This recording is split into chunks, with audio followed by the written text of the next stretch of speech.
The Outlanders Journey. Tier 1, Level 3. Chapter 8. Laurel. You wake up to the sound of frantic digging. Something cold slobbers against your lower lip, and you open your eyes to Rock's giant snout sniffing at you. He whimpers as he licks your face. Though slimy, the lukewarm saliva is helping you fully come to, and through your blurry vision, you gaze into his worried eyes. Behind him is pure white light. He leaps to your other side, scratching desperately at the ground. There's a dull pain in the back of your head. You try to lift your arms, but thorns jab into your shoulders, and you realize you're bound by thick vines. And as you peer at the surrounding foliage, it occurs to you that you're sinking. "Fuck!" you cry, now fully awake. "Rock, help me out!" Rock sinks his teeth into the vines, tearing away just enough to loosen your shoulders. You wriggle your arms free and raise them over your head. Above you, there's muffled giggling and the whispers of a strange but familiar language. The vines begin to slither across your body, squeezing tighter around your chest. You feel the air forced out of your lungs, and Rock yelps as the vine he bit into whips at his legs and torso. More laughter from all around you rises. There seems to be a discussion amongst a large group of people, expressing their sadistic curiosity over what will happen to you. A young girl's voice screams, and you realize it sounds like yours when you once assumed the form of Loradov at the temple. Another voice, slightly older, is in a shouting match with some sort of authority figure. In the mix, you also catch someone who sounds like an angry Ilothor. The air is being squeezed out of you, and the pressure builds in your head. Flashes of light appear in the peripheries of your fading vision. You can't see or hear Rock anymore. An incessant ringing reverberates in your throbbing skull, ready to burst. Is this how you go? You at least hoped to see Bach and Maya Lee reunited with their families. It turns out you really did nothing for them. Piercing through the ringing and all the other arguing voices, one speaks to you in clear Elvish, a voice you had recently imagined wishing to sound like. All she says is, "Not yet." With the last of your breath, you heave the incantation for shocking grasp. Crackling electricity explodes from your hands, and you slam them down onto the vines around your torso. All of the voices screech in unison, and the scorching heat rips into your sides, perforating through your clothes and into your skin. When you open your eyes again, you once more find Rock's nose brushing snot across your face. He tilts his head, blinking at you. It's silent now. He's panting, and he licks the sweat from your brow. You breathe in. The air is humid and musty. It's uncomfortably hot, almost as bad as Evanton in the summertime. The vines that once held you have gone slack, charred and split open. The smoke from your spell is still rising out of your hands. You scratch behind Rock's ears. "Where are we?" you say. The last thing you remember, the ground had turned inside out and engulfed all of you. Then, somehow, inside the earth, you were lifted into the air, your body stretching apart. You reached for Maya Lee, whose eyes glowed brighter than the sun. Errol grabbed her by the ankle, and the last thing you heard before you were blinked away was Rock's barking. Those familiar voices that were taunting you have completely subsided. The only noises you hear are coming from you and Rock. There's an eeriness to this silence, a vibrancy to the green trees, tangled, overgrown roots with lopsided, jagged trees, leaves both round and serrated and lobed on the same tree. The heat, the sensation of stickiness that you first thought was humidity. It may instead be the weave clinging onto you. It's as though you are the main character of a fairy tale bedtime story. And it finally occurs to you that you really have wound up in the Feywild. Fuck. Fuck, fuck, fuck, fuck, fuck. You fall onto Rock's body. He's a sturdy creature, able to bear your weight without budging. Miley, Bach, can you hear me? If the weave is strong enough to cling onto a low-level spellcaster like you, then those two may very well be completely torn apart. You have no idea what the Feywild will do to them. You tear off your coat, spinning around to find any kind of opening. You call out their names again, but your voice instantly dissipates. No one is listening. It's all because of your doing, and the spell you cast just before everything devolved into chaos. You did this. You wrought this. Rock begins nudging you to the side. He races to a particularly verdant patch of moss where, to your shock, you find Errol's head nearly covered by the overgrowth. Showers of snow-like specks float down, resting in a layer on top of her. You can't tell if her head is attached to a body anymore. "Oh, fuck," you whisper. You rush to her, dropping to your knees. You put your finger under her nose, feeling for any airflow. She seems to be breathing faintly. The moss continues to spread, now shrouding part of her left eye. An almost finger-like spindly growth. The white substance, you realize, is some sort of fungal spore. "Hey, wake up!" You brush away the moss and spores, patting her cheek. "Come on, wake up!" You grab at the grasses covering her neck, pulling them away by the roots. Her body seems to be buried underneath. She groans quietly, furrowing her brow. "Wake up already!" You dig away more and more of the loose soil. Her eyes pop open, and she looks at you with an expression of pure terror. She screams in pain, but before you can say anything, the plants begin to necrose with this strange, oozing rot. Her hands burst out of the now liquefied moss. Rock leaps away, darting behind you for protection. You take her by the wrists and pull her up to her feet. She stumbles a bit, breathing heavily, nearly toppling over you. She's cold to the touch, as though the fungus has taken away her body heat. She rubs her forehead and stretches her neck, taking in her surroundings. "How did you do that?" you ask. Her hands are still dripping with the blackened remnants of vegetation. She shakes her hands. I'm not entirely sure. After my healing was restored, I also discovered I could do this." She's shivering a bit, despite the layers of winter clothing she has on. "Here." You touch her hands, which burn just a bit. You close your eyes and speak the incantation for prestidigitation. Something in the air distorts for just a moment, and you realize something similar happened earlier when you cast Shocking Grasp. Errol seems to sense it too. She flinches.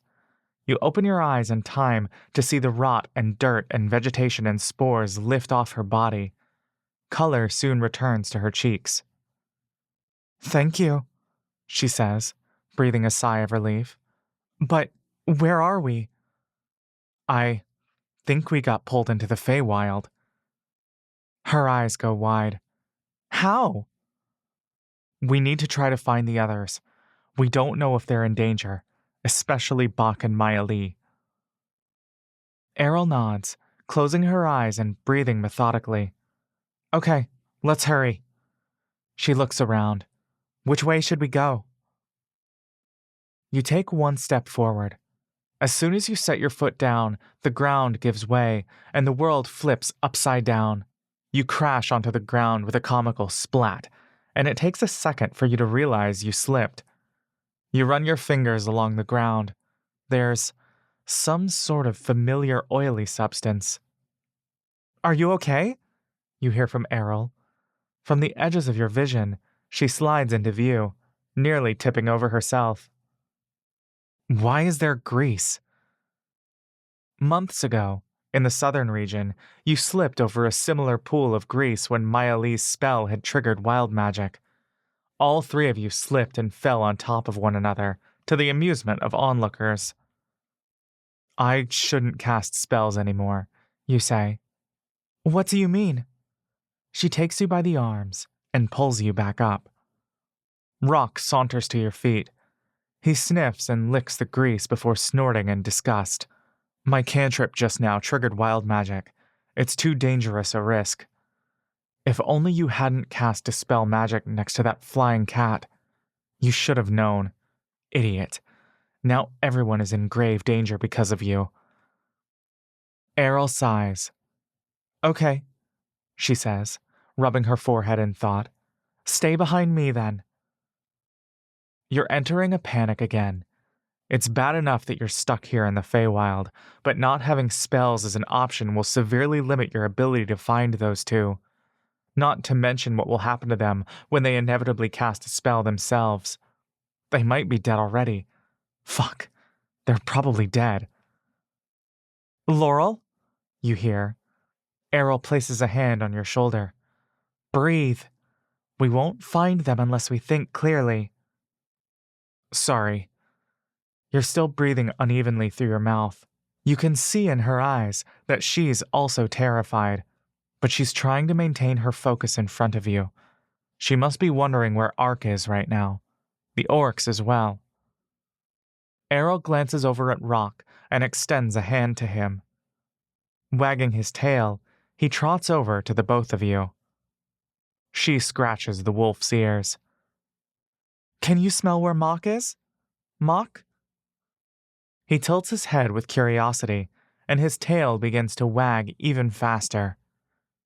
Can you smell him? She taps the tip of his nose. He blinks at her and plops his rump down, his tail still thumping on the ground. Above you, a tree branch snaps, and footsteps scurry away rapidly.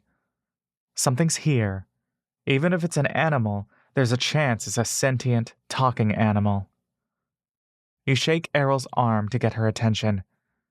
Don't speak any names out loud while people are listening, you whisper. Can you sniff for him? She continues, not catching your words. She taps his snout, but he only licks her hand. You shake her arm harder. Shh, someone's here. Now behind you, the leaves rustle. You spot the faint outline of a small creature scampering from branch to branch. Errol, too, stops. She puts her arms out protectively and interposes herself in front of you and the wolf. Rock's ears perk up and rotate towards the source of the sound. He crouches down, letting out a low growl. You reach for your wand again. Fuck, you can't use magic. But depending on the danger, you'd rather risk the wild magic effects. The rustling continues, traveling in a clockwise direction until it's directly to your left. There's a brief pause, then two fluffy, twitching ears poke out. Then a tiny nose and whiskers. The rest of the head scrunches through, and you recognize this strange lion-like cat again.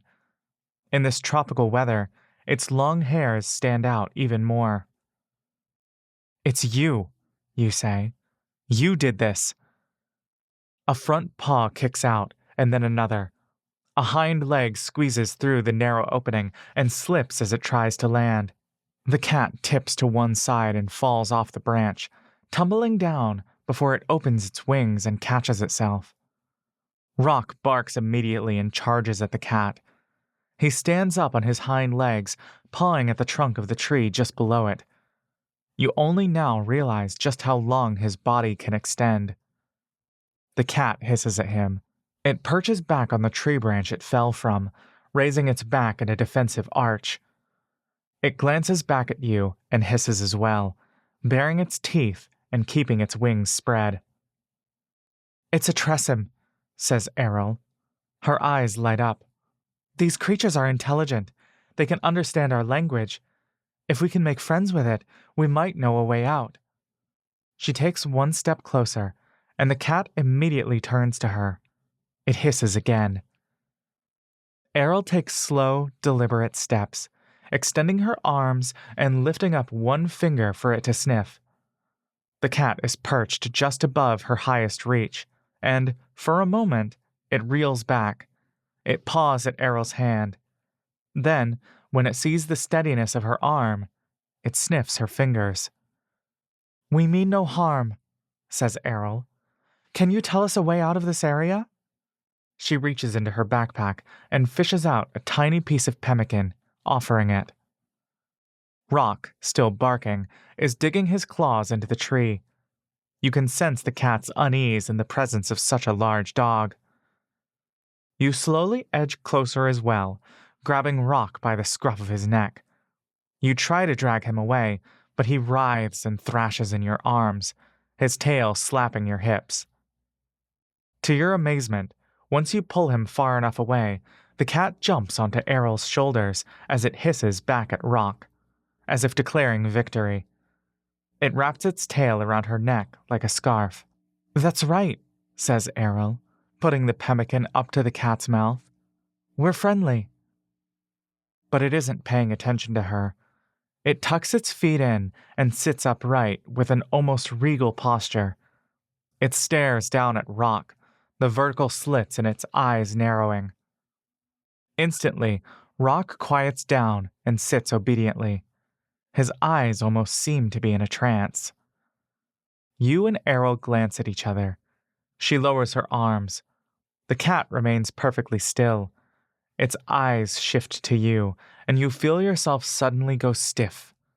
Its entire aura has changed, as if it is a different animal altogether. You have a sense that it will pounce at any moment. You take one step back. This trickster of a feline who warped all of you here. It could kill you if it wished. A voice enters your head, but you can't place what it sounds like. "What are you so afraid of?" "What?" Your jaw drops. "What's going on?" asks Errol. She doesn't seem to hear anything. "Can Tressums talk?" you say. Errol shakes her head. "Are you hearing something?" The voice chuckles. "Look at you! How marvelous! Come closer. Let me see you." The cat's eyes don't blink. Its tail swishes back and forth across Errol's chest. "Don't worry. I don't bite." Your body begins to move on its own. Stiffly, your arms at your sides, you drag your feet to the cat. It tilts its head with amusement, still smiling creepily. "What is your name?" Your lips begin to part on their own. Stop. You have to resist. You can't give away your true name to anyone in the Feywild. You clasp your hands over your mouth, shaking your head. "No," says the voice, laughing. "You don't trust me." Errol is watching you with both confusion and trepidation on her face. The cat turns its head to her, keeping its body still. Instantly, she inhales sharply through her teeth, pulling back her shoulders. A look of understanding comes to her before she opens her mouth and says, "Don't say it," you shout. "We can't reveal our names." The cat twists its head crookedly towards you. "Oh, you know the rules of the game." Errol is breathing unevenly, one hand reaching for the hilt of her scimitar. The cat glances over, but seems unperturbed. It opens its mouth, and now the voice rings out. "I do love games. Let's play one right now. If you win, I'll give you a reward." You shake your head. "Please just let us go." "Why are you so afraid of a little cat?" It laughs. The voice is coy and dainty. "You think all creatures in the Feywild are out to get you. We only want a little fun, a little entertainment. Play this game with me, and I'll let you two go. Or, even better, by simply participating, I will guide you and your little companions." You know who we came with?" you ask. "Yes, of course. I was there, wasn't I? I saw the whole thing. You have a curious group with you. Little wild children, Arakokra, and orcs. What a surprise." Even Errol is starting to grow curious. "You know where they are?" she asks. The cat leans forward. "Who do you think brought you all here?" "You. Did we anger you?" you ask. The cat tilts its head. "If you did, you would all be dead." Errol breathes out. Then, why are you doing this? We're traveling with refugees. We only wish to pass to the eastern region. Many of our companions are starving. They've had to leave behind their loved ones. Oh, please, says the voice. Leave it to the religious one to be so sanctimonious. It brushes its tail across her nose. Errol clasps her hand over the nose, but she still sneezes. You watch as she explodes out a puff of white feathers. They flutter down to the ground and dissipate into droplets of water. The cat tilts its head back and cackles. You come into my territory and expect me to let you pass without a little merriment? It turns to you. So, will you play this game with me or not? I'll tell you where your friends are, whether or not you win. It's a simple game. Errol is now coughing up feathers. It seems like you don't have much of a choice here. Fine, you say. I'll play your game. The cat claps its paws together. Splendid! The rules are simple. Are you ready? You nod again. Guess my name. Your name? You have one attempt. If you lose, then, well, I suppose you will find out. You can't believe this is happening to you. Is this all a dream? You encountered a cat just as you dispelled Sanos' scrying sensor for the first time, and now you're in the Feywild? Bach and Mayalib may be dead by now, and you're stuck playing an impossible game with some Fey creature looking to torment you for its own perverse amusement. Why is this happening to you? You grip your wand a little more tightly. Errol has quick instincts. Maybe if you time it right, you can shoot the cat down at the same time she cuts it down with her sword. How do you expect us to win here? You refuse to tell me your names, and now you're upset you can't know mine. Do we get any hints? Asks Errol. The cat furrows its brow. I'm heartbroken that you don't already know who I am. I think I've presented myself as obviously as I could. It peers at you again, then down at your hand. Look at you. You think I'm rigging this game against you? You think your little magic wand will kill me? You think that's your strength? Change is your one and only gift. Your kind has become pathetic. No respect for chaos anymore. And now I suffer from boredom. My gift? Change? It's clear to you now that the cat knows exactly what you are. It can see through your shape-shifting. The cat nods. You scoff. All I know is change, you say. All I know is chaos. You asked for my name earlier, but I couldn't give you one because I have none. That is what I like about you. The cat's eyes flash with multiple colors simultaneously, and in those eyes you recognize a faraway, forgotten ancestry, a deity no longer acknowledged except in mythological folk tales, the patron god of the changelings. The traveler? You say. The twinkle in the cat's eyes fades, and it drops its head, as if released from some sort of possession. It blinks and then peers around, bewildered. It notices Rock and immediately arches its back again, hissing and cowering behind Errol, who winces as the cat's claws come out and sink into her shoulder. Soft footsteps crunch against the leaves. Branches begin to part way, and the trees creak as they bend away. Tiptoeing through the opening, a green-cloaked, hooded figure raises a hand to you theatrically. Only its mouth is visible, curved into a slanted smirk. It spins around and curtsies. Oh, I love meeting my admirers, it gestures at you. What a beautiful specimen you are. I never said I was an admirer. Now that you know who this entity is, you have no interest in satiating its troublesome desires. A nothing deity who can do nothing for you. You won the game. You're done with this interaction. Errol, however, is completely enthralled. She lowers herself to her knees and bows. Forgive my ignorance. I didn't realize you were a deity of the Feywild. Please, if you'll teach me, I'd like to know more about you. Oh, little old me! says the traveler, one hand bashfully cupped over its cheek. I only wish for a bit of excitement. It's so dull here, but I suppose I do give off a rather godly presence. You activate your telepathic link with Errol. Don't bother. The traveler is a lesser deity. Lesser? Shouts the traveler. I may be humble, but I never want to hear a mortal call me a lesser deity. I could kill you all with a snap of my fingers. It scoffs. I was even in a generous mood today. This whole time, it could read both of your minds. The traveler has probably known both of your names since the very beginning. This entire thing is a colossal waste of time. You can feel the hot anger building. You just want to leave. I was only trying to explain to my friend. You, says the traveler, pointing a finger at you, are so disrespectful.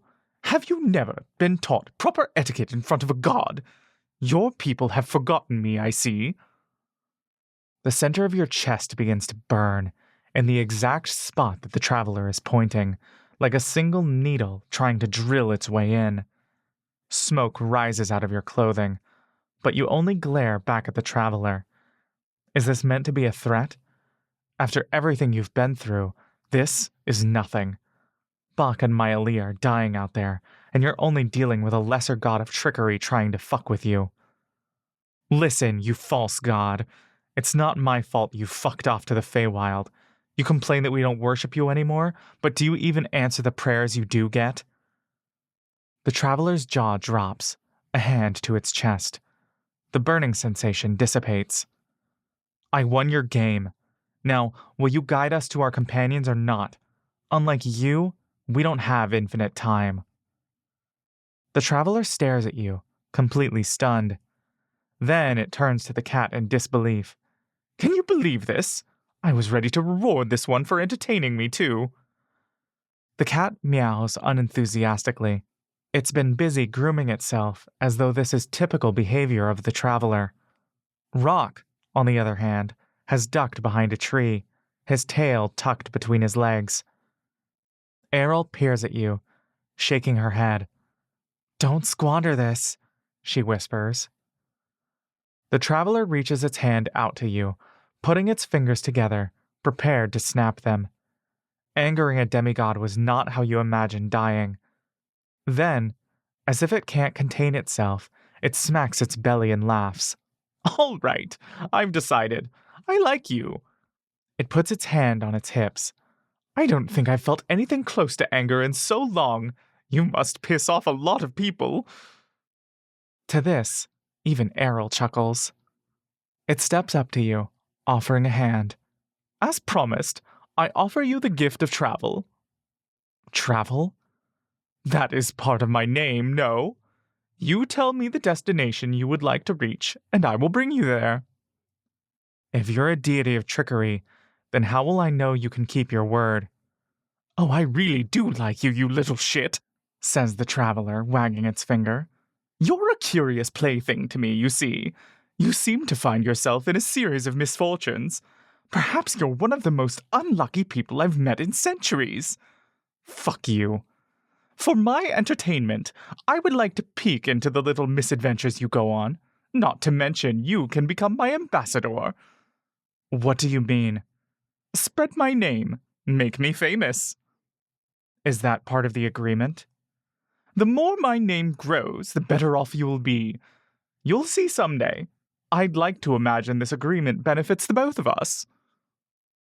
To this, you can't help but laugh at how pathetic the god of the changelings has become. You really are a lesser deity. It laughs. You are despicable. It leans in, nearly pressing its forehead into you. If I've become a lesser deity, then what does that say about your people? How much of your powers have you capitulated to your captors? Even you, as you are now, are weak. Errol inhales and exhales heavily, clearly unsure how to advise you. Her eyes watch you with worry. The traveler pulls back part of its hood, revealing its eyes, which seem to spiral. They're almost hypnotic. Any location? You ask. as long as I'm capable of going there myself. It snaps its fingers, and the cat meows in response. And in exchange, Saki here will be my eyes and ears. She will follow you around for as long as I wish. Keep me amused, will you? And you said you'll guide us to our companions regardless, right? The traveler shrugs. That's a boring and negligible award. You place no value on yourself, do you? Will you or will you not? The traveler only continues to smile. Give me your answer first. You have no clue how else to get out of here. You have no other option. Once I name the location, will you bring all of my companions there as well? You ask. The traveler waves its hand dismissively. I suppose I'm in a good mood, or I simply like you. I do want to see your powers manifest. Is that a yes or no? The traveler extends its hand again, waiting expectantly. Yes, yes, you little shit. It smiles. I do wish to see what becomes of your little motley party. What becomes of you? Allow me into your life, and I can make you very, very powerful. I don't care about being more powerful, you say. That's what every mortal says, until they see the chasm between themselves and an obstacle they can't overcome. I love when they get helpless like that, a victim of chaos. Only then do they realize that chaos is inevitable. Change is inevitable. But you can will the change to submit to you. Allow me in, and the option may present itself. You grit your teeth. You take the traveler's hand. You're trembling in spite of yourself. Your surroundings fade, and as you gaze back into the traveler's eyes, you are entranced by dancing starlights, the construction and deconstruction of life over and over in a repeated cycle of inevitable transience. After you lead us to our companions, you say, I want you to teleport us back to the eastern region of the INA, in the material plane. It scoffs, waving its hand dismissively. Such a boring destination. No interest in the abyss, the plane of fire. Can you bring us there, or not? Only if you verbally accept your end of the deal. Fine, you say. I accept. The traveler nods. Very good. The two of you shake. A sharp burn sears into your hand, both the front and back. You try to pull away, but the traveler doesn't let go, even as your knees buckle and give out. You stare up at this demigod. It bites its lower lip with glee, and when it finally releases you, a clear symbol is etched into your skin. A strange, misshapen skull with 3 prongs protruding from the head. The mark has scalded you on both sides, and as you attempt to cover it up with your sleeves, the mark glows and shines through the fabric. The traveler bows. It pulls its cloak and spins around like a ballerina, disappearing into a shower of glitter. Keep me amused, friend, it says. As if on cue, Saki flaps her wings and perches onto your shoulder now. She meows and licks her paw. Errol rushes to you, taking your hand and examining both sides. That was very courageous of you to accept the deal, she says. You didn't have to. Rock, poking its head out, saunters back to you. He sniffs your marked hand, trying to lick it away. I did have to. She sighs. I hope the traveler keeps their word, and I hope they don't change their mind and decide to punish us. I know, you say, but I'm pretty sure this is between me and the traveler. If it wants to torment anyone, it'll be me. Before she can answer, the trees part ways again, opening a shadowy path ahead. Is this where we go? You ask Saki. She meows nonchalantly as she nuzzles her forehead into the crook of your neck. She's far too warm to be this cuddly, especially in this heat. Errol turns to you, glancing at your hand for a second. Stay close. She unsheaths her scimitar and steps in. Rock barks and chases after her. Your hand is still stinging, and the echoes of the traveler's laughter repeat in your head. For now, you should worry about other priorities. But as you run in, you keep replaying the old poem your mother used to read to you. Beware, beware the gifts of the giver, the stings of dismay tied with the traveler.